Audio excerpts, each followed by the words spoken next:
우리 시간 함께 나눌 사무엘상 4장, 우리 전체를 좀 살펴볼 건데, 사무엘상 4장은 사실 이스라엘의 철저한 실패, 완벽한 실패에 대한 내용입니다. 이스라엘과 블레셋과의 전쟁이 벌어졌는데, 두 번의 전투에서 모두 완전히 패한 이 사건을 증거합니다. 이 시간 오늘 본문을 볼 때 두 가지 시선으로 좀 살펴봤으면 좋겠습니다. 먼저는 사무엘상 4장이 위도하고 있는 4장 자체에서 이스라엘 백성들이 바라보는 그 사건을 한번 그 시선으로 바라봤으면 좋겠습니다. 이것은 사람의 시선이죠. 그리고 그 시선을 바라본 이후에 이 시선, 그 다음 시선은 사무엘서의 흐름 안에서 사무엘서 1장부터 4장까지 이어지는, 전체로 이어지는 이 흐름 안에서 이 4장은 어떤 의미인지를 살펴보고자 합니다. 그래서 이 두 시선, 사람의 시선과 하나님의 시선의 차이가 얼마나 크고 어떠한지를 좀 살펴보면서 하나님께서 우리를 어떻게 인도하시는지, 우리에게 요구하시는 삶의 모습은 무엇인지를 좀 생각해 보고자 합니다. 먼저 오늘 본문인 사무엘상 4장은 철저하게 이스라엘 백성의 시선으로 바라봅니다. 우리 1절과 2절을 한번 같이 읽겠습니다. 1절과 2절입니다. 시작. 사무엘의 말이 온 이스라엘에 전파되니라. 이스라엘은 나가서 블레셋 사람들과 싸우려고 에베네셀 곁에 진치고 블레셋 사람들은 아벡에 진쳤더니 블레셋 사람들이 이스라엘에 대하여 전열을 벌이니라. 그 둘이 싸우다가 이스라엘이 블레셋 사람들 앞에서 패하여 그들에게 전쟁에서 죽임을 당한 군사가 4천 명 가량이라. 이스라엘과 블레셋과의 전쟁을 치른 첫 번째 전쟁에 대한 내용입니다. 그야말로 대패죠. 완벽하게 패했습니다. 오늘 이 본문을 보면 한 가지 어색한 것을 발견하게 됩니다. 여러분, 무엇이 어색합니까? 혹시 어색하지 않으십니까? 오늘 본문은 눈에 보이는 사실을 전달하는 데에만 집중했습니다. 1절은 이스라엘과 블레셋과의 첫 번째 전투를 그저 눈에 보이는 것만 전달합니다. 사실 우리는 성경을 볼 때 기대하는 바가 있죠.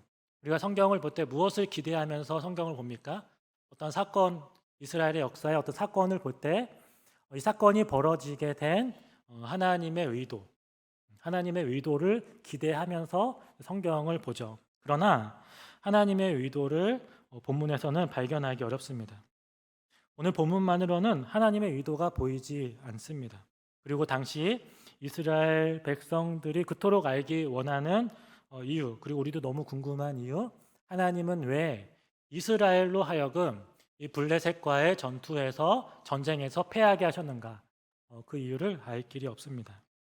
단지 이스라엘은 블레셋과의 전쟁에서 패했고 당시 재래식 국지전에서 결코 적은 숫자가 아닌 무려 4천 명이라는 사람이 죽임을 당했다라는 눈에 보이는 사실만 전달합니다. 여러분, 이것이 첫 번째 전투를 바라본 이스라엘 백성들의 시선이고 사실은 오늘 우리의 삶을 바라보는 우리의 시선이기도 합니다. 오래된 영화가 생각나는데 어떤 굉장히 올드한 영화죠.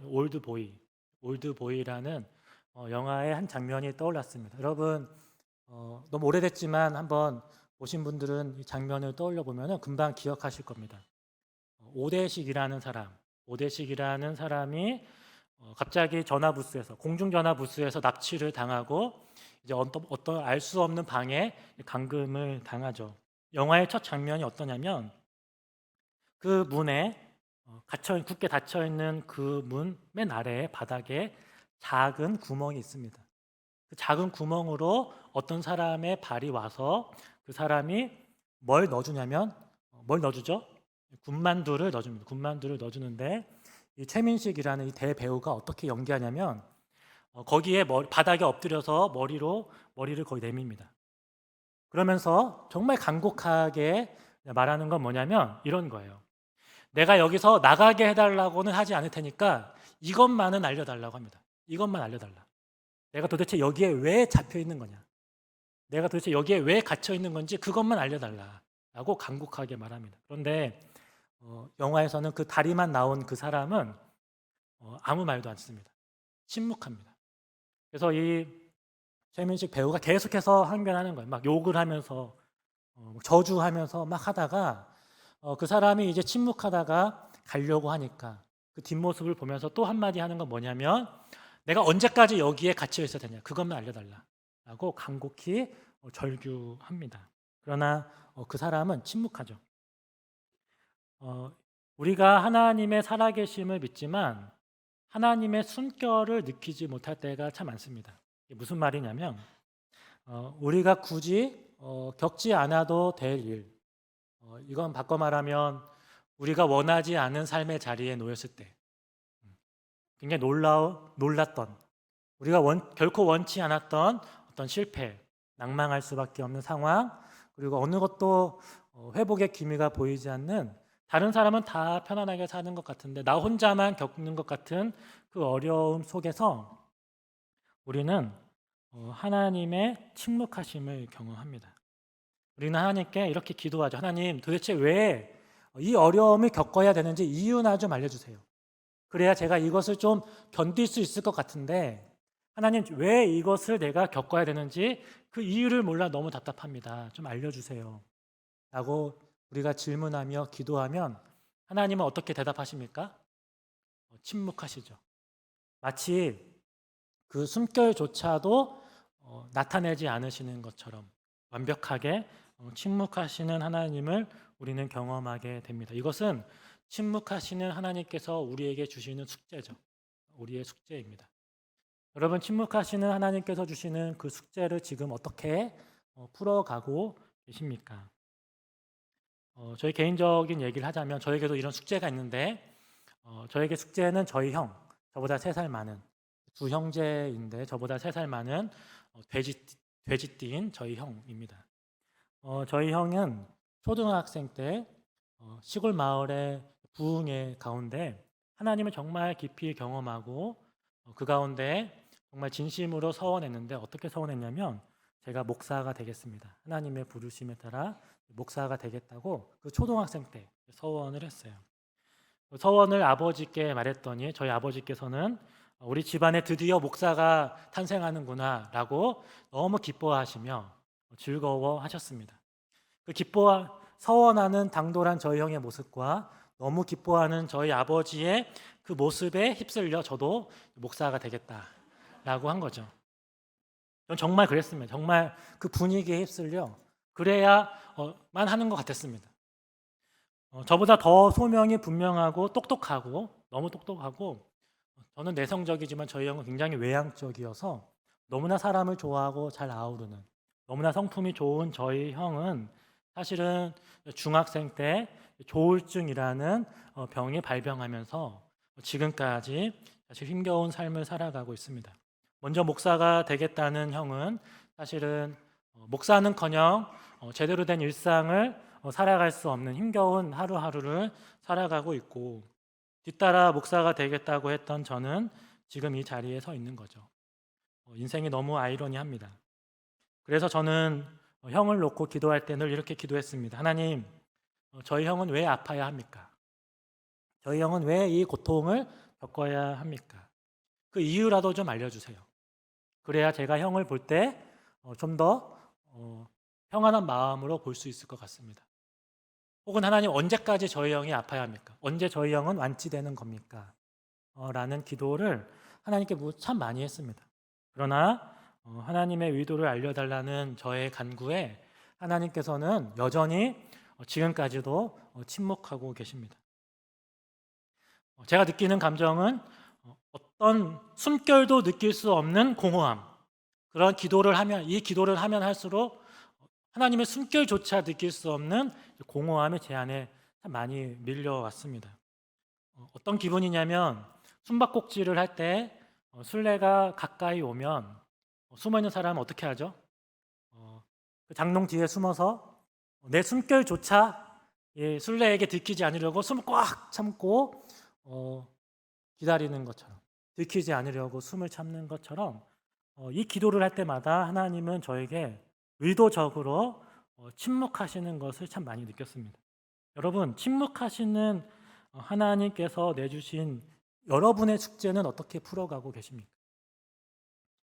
이 시간 우리가 그토록 알기 원하는 것에 대해서는 참 많이 침묵하시는 그 하나님의 그 침묵하시는 의도, 좀 침묵하시는 그 의도를 좀 우리가 말씀 안에서 헤아려 봤으면 좋겠습니다.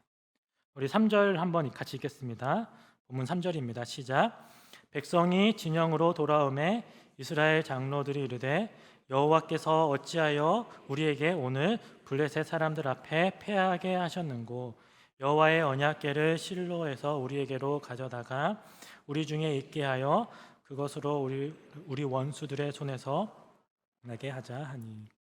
전쟁에서 패한 이스라엘과 이스라엘 장로들은 굉장히 놀랬고 그리고 하나님의 의도를 알기 원했습니다. 그래서 표현에 여호와께서 어찌하여 우리에게 오늘 블레셋 사람들 앞에 패하게 하셨는고. 분명히 하나님은 아실 텐데 하나님은 왜 우리에게 패하게 하셨을까? 그 의도를 알기 원했습니다. 그러나 그들은 침묵하시는 하나님의 의도를 헤아리려는 것보다는 사실 그들에게 더 우선적이고 그들에게 더 중요했던 것이 있었는데 그것은 앞으로의 전쟁에서 승리하는 것. 그거 사실 그들에게 더 중요했습니다. 그것이. 그들은 하나님의 의도를 발견하려는 노력보다 사실은 앞으로 펼쳐질 전쟁에서 승리할 승리의 방법, 필승 전략을 짜는 것이 그들에게 우선이었습니다. 그래서 이스라엘 장로들이 고민하여 정말 우리가 승리할 수 있는 필승 전략을 짜내었는데 그것이 무엇입니까? 실로에 있는 여호와의 언약궤를 가져오자. 여호와의 언약궤와 함께 싸우자. 이것이 그들이 세운 필승 전략이었습니다. 왜 이스라엘 장로들은 이런 결정을 내린 것입니까? 여호와의 언약궤를 가져오면 언약궤와 함께 하시는 하나님께서 우리를 도우실 거야. 우리는 승리할 거야. 라는 기대가 있었던 것이죠. 언약궤를 앞세워 전쟁에서 승리한 그 성공 스토리를 그들은 알고 있었습니다. 그들의 조상들이 어떻게 언약궤를 앞세워 승리했는지 그 승리의 방법을 그들은 그대로 채용한 것이죠. 굉장히 교활하죠. 굉장히 교활한 방법을 택했습니다. 대표적인 사건이 여호수아 6장에 등장하는 여리고성을 점령했던 사건. 여리고성을 돌 때 그냥 돌지 않았습니다. 제사장과 그리고 언약궤가 함께하며 여리고성을 돌았고 마지막 날 일곱째 날 어떻게 합니까? 백성들이 일제히 그 나팔 소리에 맞춰 함성을 외치죠. 그 함성에 난공불락이었던 그 성이 완전히 무너진 것입니다. 그 승리의 스토리, 그 승리의 방법을 그대로 채용해서 이스라엘 백성들이 언약궤가 자신들에게 오자 어떻게 합니까? 어떻게 반응합니까? 큰 소리로 외치기 시작한 것입니다. 우리 5절을 한번 같이 읽겠습니다. 시작. 여호와의 언약궤가 진영에 들어올 때 온 이스라엘이 큰 소리로 외치매 땅이 울린지라. 여러분 그들은 지금 승리의 그 스토리를 지금 재현하고 있는 것입니다. 언약궤가 오자 우리가 큰 소리로 외치자. 여리고성이 무너진 것처럼 저 블레셋을 향해서 우리가 큰 소리로 외치자. 땅이 흔들렸죠. 그 소리를 블레셋이 들었습니다. 블레셋 진영에서 난리가 났습니다. 이게 무슨 일이냐? 사기는 우리가 높아야 되는데 왜 이스라엘의 사기가 높아졌냐? 알고 봤더니 언약궤가 왔다 라는 소식을 듣고 우리가 화로다. 우리 완전히 망하게 됐다. 그들의 신이 그들을 도울 거다 라며 그들이 낭망했습니다. 그래서 블레셋은 패배를 직감했고 이스라엘은 승리를 직감했죠. 그리고 승리를 직감한 그 자신감으로 전쟁에 나아가 싸웠는데 여러분 막상 두 번째 전투가 벌어지자 결과가 어떻게 됩니까? 너무나 충격적인 결과가 벌어진 것입니다.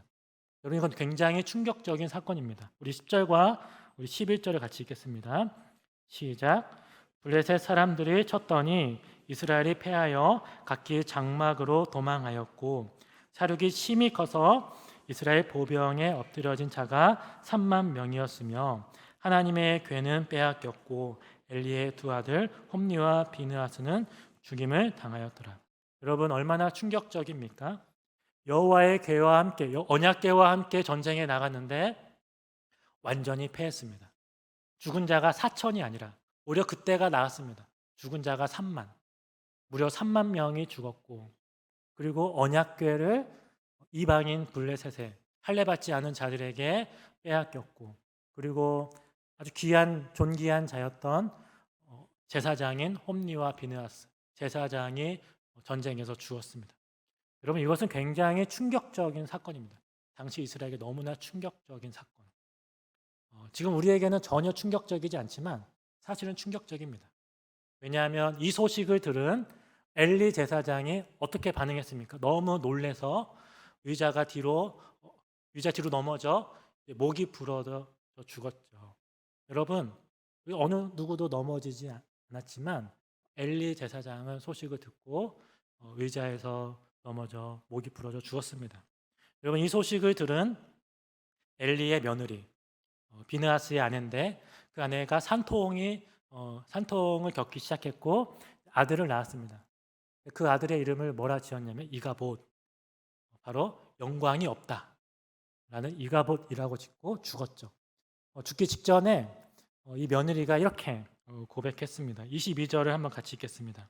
사무엘상 4장의 결론인데 22장 같이 읽습니다. 시작.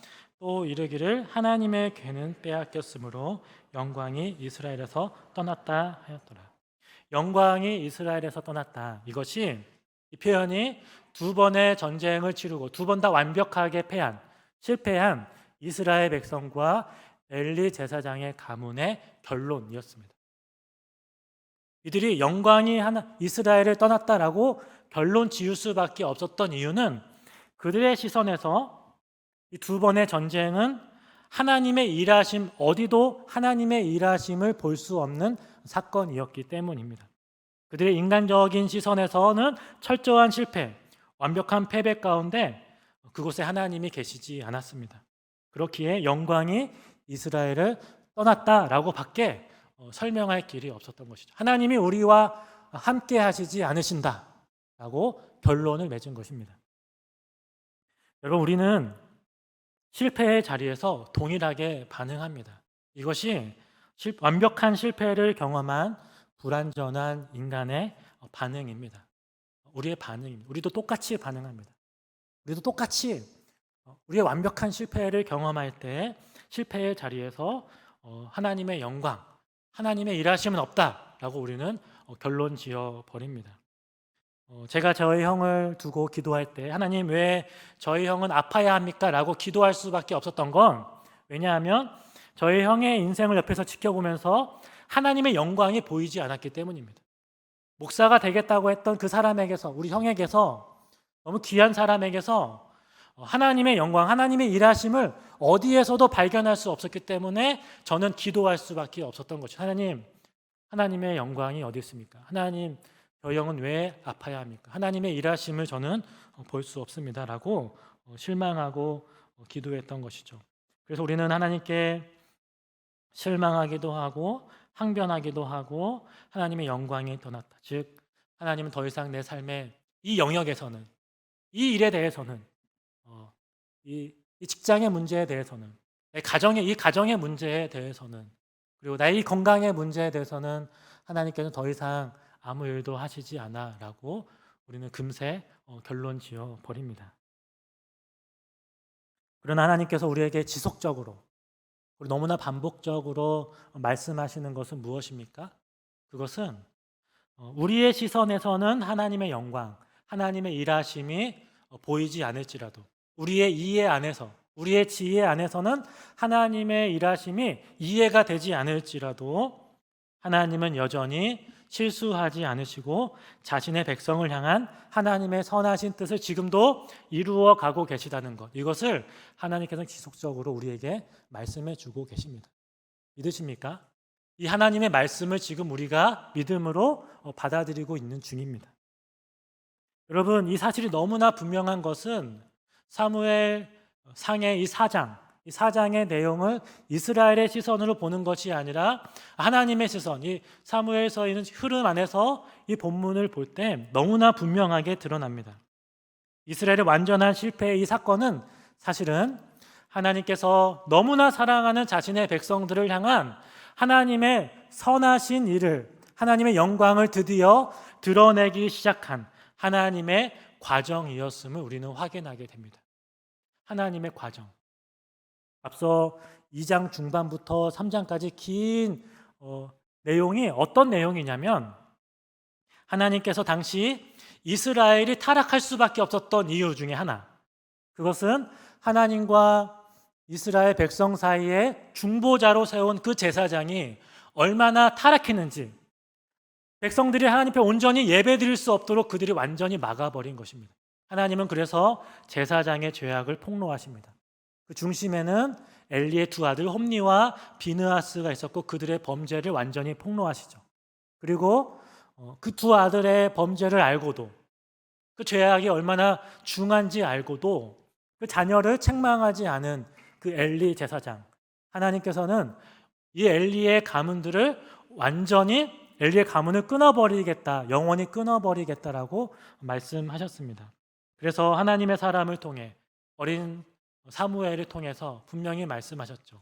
나를 존중하는 자를 내가 존중히 여기겠고 나를 멸시하는 자를 어떻게 하신다고요? 내가 경멸하리라. 내가 드디어 나를 존중하는 자를 존중하고 나를 멸시하는 자를 경멸하겠다라고 말씀하셨습니다. 하나님은 하나님을 멸시하는 이 엘리 제사장의 가문을 완전히 끊어내시고 이제 하나님을 존중히 여기는 자를 새로 세우시려는 것이죠. 이 두 번째 이 전쟁을 통해서 우리가 한 가지 확인하는 것은 엘리의 두 아들과 엘리와 엘리의 가문이 완전히 끊어졌다는 것을 확인하게 됩니다. 하나님은 엘리 제사장의 그 가문의 죄악을 이제는 끊으시고 이제 하나님의 마음과 하나님의 생각을 따라 행동하는 충실한 제사장을 세우려고 하시는 것이죠. 이것이 이스라엘 백성을 향한 하나님의 완전한 계획, 하나님의 가장 좋은 길로 인도하시는 하나님의 방법이었던 것입니다. 그 어디에도 하나님의 영광을, 하나님의 일하심을 볼 수 없어서 하나님의 영광이 떠났다라고 밖에 결론 지을 수밖에 없었던 이 사건이 사실은 하나님께서 자신의 백성에게 너무나 가까이 다가오신 영광의 사건이었다는 것을 다시 보게 됩니다. 확인하게 됩니다. 하나님께서 우리에게 확인시켜 주십니다. 영광의 사건, 드디어 자신의 백성을 회복시키실 하나님의 영광이 이스라엘 가운데 임하기 시작했습니다. 여러분, 어디에서도 하나님의 일하심을 볼 수 없었던 그 자리에서 주변에 있는 사람들조차 하나님의 일하심이 도대체 어디 있는 거냐, 네가 믿는 하나님은 어디 있는 거냐라고 말할 수밖에 없는 그 안타까운 자리에서 사실은 하나님께서 나에게 너무나 가까이 다가오시는 하나님의 계획이었다는 것을 우리가 발견하게 된다면, 그것을 보게 된다면, 깨닫게 된다면 우리는 얼마나 새로운 삶을 살아갈 수 있겠습니까? 우리가 얼마나 기쁨의 삶, 기뻐하고 또 기뻐하며 살아갈 수 있겠습니까? 사도 바울이 이 기쁨을 고백했습니다. 언제 고백했냐면 사도 바울이 감옥에 갇혀 있을 때 차디찬 그 감옥에서 더 이상 복음을 전할 수 없어서 실패감에 빠지기 쉬운 그 자리에서 하나님께서는 바울에게 은혜를 주셔서 하나님의 시선으로 자신의 상황을 바라볼 수 있게 해 주셨습니다. 바울은 자신의 실패에 집중하는 것이 아니라 하나님의 일하심, 하나님의 성공하심에 믿음의 눈을 들어 집중하고 보니 무엇을 보게 되었습니까? 하나님의 일하심을 보게 된 것이죠. 그리고 사도 바울은 자신을 감옥에 갇히게 하신 하나님의 완벽한 계획을 고백하게 됩니다. 우리 빌립보서 1장 15절에서 18절까지 우리 한번 읽어보겠습니다. 시작. 어떤 이들은 투기와 분쟁으로, 어떤 이들은 착한 뜻으로 그리스도를 전파하나니 이들은 내가 복음을 변증하기 위하여 세우심을 받은 줄 알고 사랑으로 하나 그들은 나의 매음에 괴로움을 더하게 할 줄로 생각하여 순수하지 못하게 다툼으로 그리스도를 전파하느니라.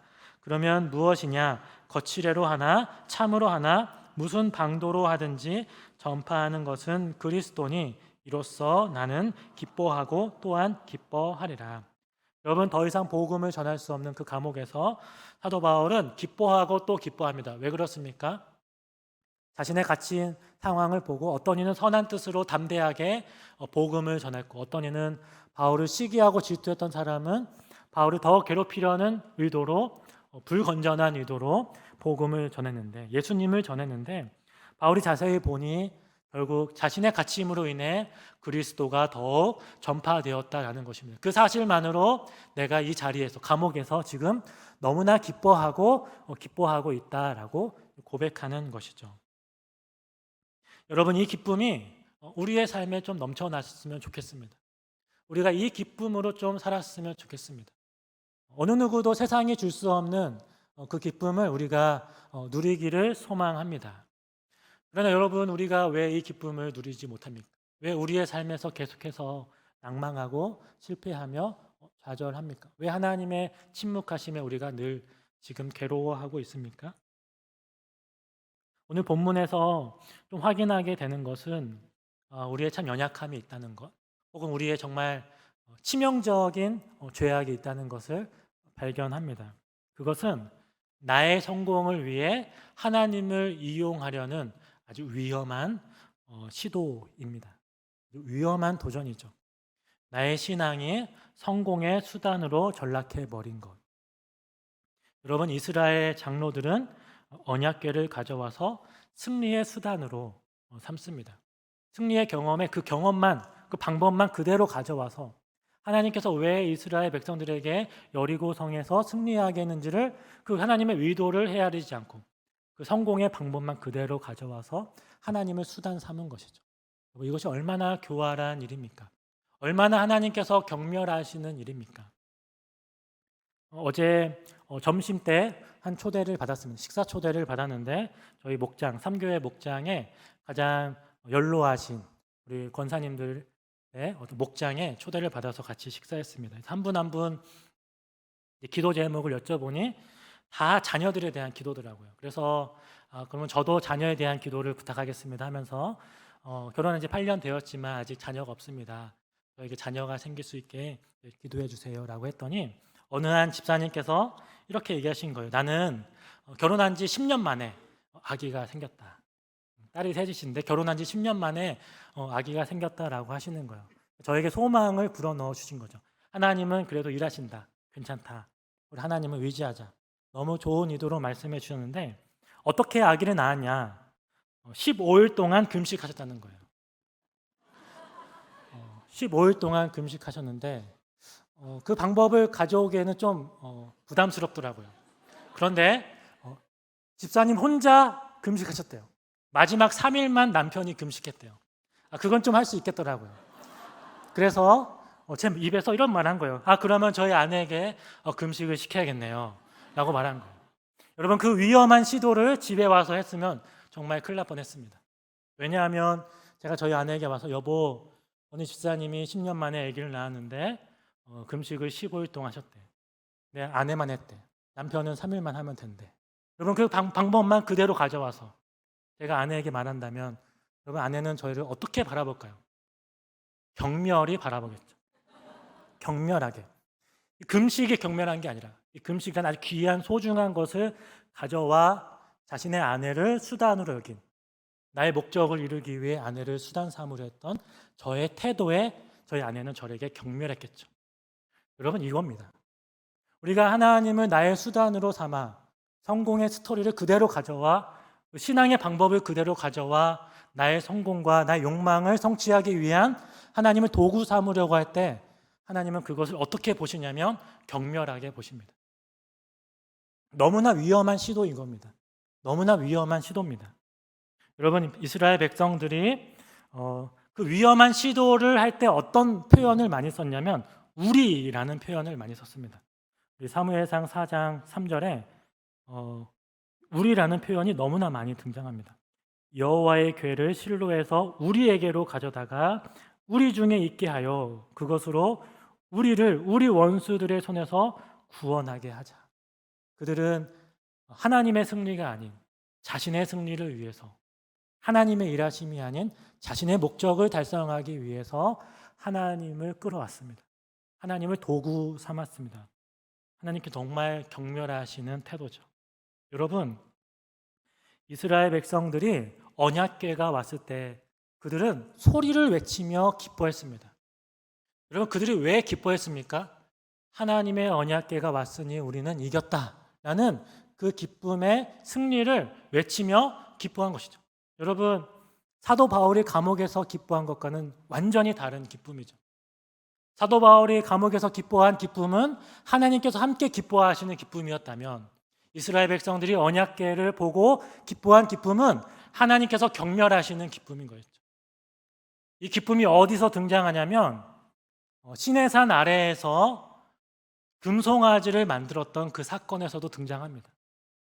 하나님께서 시내산 위에서 모세에게 자신의 백성들을 어떻게 다스리실지 십계명을 주시면서 하나님의 다스림 아래 어떻게 백성들이 들어와야 되는지를 말씀해 주시는 아주 귀한 그 시간에 산 아래에서는 이스라엘 백성들이 기다리지 못하고 아론을 향해서 우리를 위해 신을 만들라, 우리 인도할 신을 만들라 부탁하고, 아론은 신을 만들죠. 금송아지를 만들며 금송아지를 보여주며 이스라엘아, 너희를 애굽에서 인도한 신이 여기 있다라고 보여줍니다. 그때 이스라엘 백성들이 어떻게 합니까? 뛰어 날뛰며 기뻐합니다. 마치 하나님 앞에 기뻐한 것처럼 그들은 날뛰며 기뻐합니다. 그들이 기뻐한 이유는 그들의 시선 안에 드디어 하나님이 왔기 때문이죠.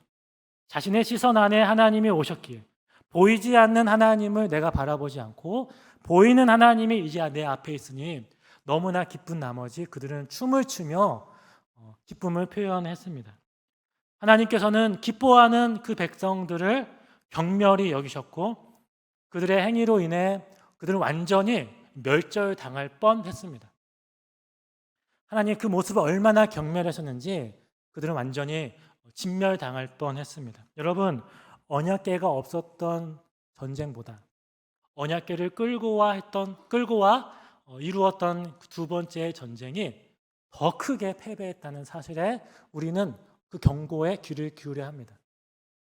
언약궤가 없었던 패배보다 언약궤가 있었던 그 시간의 전쟁에서의 패배가 더 뼈아프게 다가온 것은 하나님을 순환 삼아 나의 목적을 이용하기 위한 도전이 얼마나 우리의 삶에 위험하고 얼마나 가장 큰 처절한 실패를 경험할 수밖에 없는 도전인지를 우리에게 경고하는 것입니다. 하나님을 내 시선에 가두려는 시도, 하나님은 나의 성공과 나의 욕망을 충족시키기 위한 도구로 삼으려는 그 시도를 멈춰야 합니다. 멈춰야 합니다. 이제 그만 두어야 합니다. 하나님은 결코 우리의 뜻대로 움직이시는 분이 아니십니다. 만약 하나님께서 우리의 뜻대로 움직이신다면 그것만으로 하나님이 아닌 이유가 됩니다. 만약 하나님께서 나의 뜻대로 움직이시지 않으신다면 그것만으로 하나님이 여전히 하나님이신 이유가 됩니다. 여러분, 믿음이 무엇입니까? 여러분, 우리 안에는 믿음이 무엇입니까? 그것은 많은 사람들이 믿음을 오해하기를 하나님을 잘 다루는 방법이라고 오해합니다. 내가 믿음이 굳건하여서 하나님을 잘 다루어 내가 목적을 이루겠다라는 수단으로 믿음을 삼으려 하지만 사실 믿음은 그것이 아니죠. 여러분, 하나님께서 우리에게 믿음을 주시면 우리 안에 어떤 일이 일어납니까? 우리의 시선이 변합니다.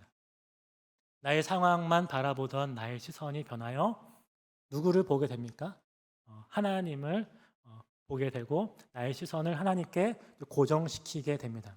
나의 시선을 하나님께 고정시켰을 때 우리 안에 어떤 깨달음이 일어납니까? 하찮은 피조물이 어찌 크신 하나님을 내가 다루려 할 수 있는가? 결코 크신 하나님을 내가 다룰 수 없는 존재라는 것을 뼈저리게 확인하게 됩니다. 그래서 믿음은 결국 어디로 향하게 합니까? 내가 하나님을 다스리려는 것을 멈추고 그 위험한 시도를 멈추고 나로 하여금 하나님의 다스림 안에 들어가도록 믿음은 우리를 그 자리로 이끕니다. 이것이 믿음입니다. 여러분, 그렇다면 순종은 무엇입니까? 순종. 여러분, 하나님을 잘 구슬려서 하나님을 감동시켜서 내가 원하는 것을 얻는 것이 순종입니까? 아니죠. 순종은 하나님의 역사심 속에 나를 포함시키는 것입니다. 그것이 내가 보일 수 없고 내가 이해할 수 없고 내 시야에 보이지 않아도 하나님이 여전히 일하시고 역사하시고 나의 삶 가운데 성실하게 하나님의 뜻을 이루어 가신다면 그 자리가 하나님의 뜻이라면 나를 내어 던지는 것, 이것이 순종입니다.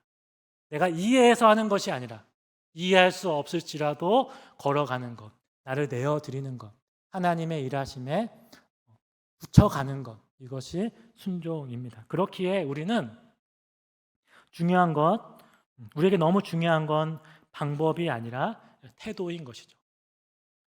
어떠한 상황이 발생했을 때 우리는 너무나도 이스라엘 백성들처럼 이것을 어떻게 해결할까의 그 방법에 집중합니다.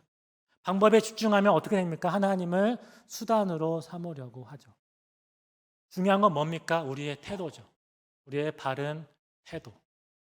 우리의 너무 방법에 집중한 나머지 우리의 삶의 그 자리에서 일하시는 하나님을 볼 수 없었던 우리의 잘못된 태도를 돌이켜 바른 믿음의 태도, 바른 순종의 태도로 하나님께 나아가는 것, 이것이 너무 중요합니다. 그래서 하나님의 영광이 떠났다라고 말하는 자리에서 하나님의 영광을 바라볼 수 있게 되는 것이죠. 그렇기에 우리는 예수님이면 충분합니다. 그래서 우리는 예수님이면 충분합니다. 왜 그렇습니까? 예수님께서 우리가 할 수 없는 바른 믿음의 태도, 바른 순종의 삶을 걸어가셨기 때문입니다. 예수님께서는 결코 하나님을 수단 삼지 않으시고 온전히 하나님의 다스림 안에서 이 땅의 삶을 사셨습니다. 믿음의 걸음을 걸어가셨습니다. 하나님께서 요구하신 자리, 그 자리까지, 그 십자가의 자리까지 순종의 길을 걸어가셨습니다. 세상의 모든 사람들이 다 하나님의 일하심을 볼 수 없는 그 자리로 나아가신 것입니다. 모든 제자들이 다 떠나고 예수님을 따르던 모든 사람들이 다 예수님을 향해서 비난하고 실망했던 그 자리, 그 십자가의 자리였습니다. 왜입니까? 그 자리에서는 비참하게 십자가에서 죽어가는 예수님의 모습에서 사람들은, 제자들은 예수님의 모습에서 하나님의 영광을 볼 수 없었기 때문입니다. 그들은 하나님의 일하심을 볼 수 없었습니다. 그래서 다 떠나고 예수님을 비방했습니다. 그러나 죽기까지 순종하신 그 십자가의 자리에서 예수님은 우리를 온전히 구원하시려는 하나님의 놀라운 영광을 우리에게 드디어 나타내 주신 것입니다. 그래서 예수님이면 충분한 것입니다. 예수님을 바라보고 예수님을 통해서 우리의 인생을 바라보고 우리의 삶을 이해한다면 예수님 안에서 실패한 인생은 없습니다. 예수님 안에서 가치 없는 인생은 결코 없습니다. 믿으십니까? 예수님을 통해서 복음 안에서 우리의 삶을, 우리의 이웃을, 가족을 바라보는 우리의 시선인 것입니다. 최근 그래서 저에게 너무나 감사하게도 하나님께서 예수님을 통해서 저희 형을 바라보게 해주셨고 그 은혜 안에서 이제는 저의 기도가 좀 바뀌었습니다. 어떻게 바뀌었냐면 하나님 왜 저희 형이 앞에합니까? 그 의도를 알려주세요 라는 날마다 침묵하는 그 질문을 하는 것이 아니라 하나님 저희 형의 인생이 예수님 안에서 너무나 존귀하다는 것을 깨닫게 해주십시오. 예수님을 통해서 저희 형을 바라보고 저희 형을 하나님의 존귀한 자로 저도 바라보고 대하고 그렇게 이해하게 하여 달라고 그렇게 기도하는 은혜를 주셨습니다. 사랑하는 성도 여러분, 어떤 삶의 자리에서 살아가고 계십니까? 그 자리에서 이것이 왜 나에게 벌어졌을까? 언제까지 이 일을 내가 겪어야 될까라는 긴 어둠의 터널 속에서 막연한 답답함과 막연함 속에서 살아가고 계십니까? 하나님은 결코 실수하지 않으십니다. 하나님은 여전히 일하고 계십니다. 하나님의 영광이 떠난 것이 아닌 하나님의 영광이 지금 여러분 그 자리에서 함께하고 계십니다. 하나님은 고난을 낭비하지 않으십니다. 그 시간을 하나님의 놀라운 계획으로 이루어 가고 계십니다. 완전한 실패로 여겼던 그 자리가 사실은 하나님의 영광의 자리였던 것처럼 예수님의 십자가의 사건이 우리에게 가장 큰 영광스러운 사건이 된 것처럼 나와 함께 하시는 실수하지 않으시는 하나님을 믿으며 한 주간도 믿음의 삶, 바른 믿음 순종의 태도로 살아가는 우리 모두 되기를 주님의 이름으로 축원합니다.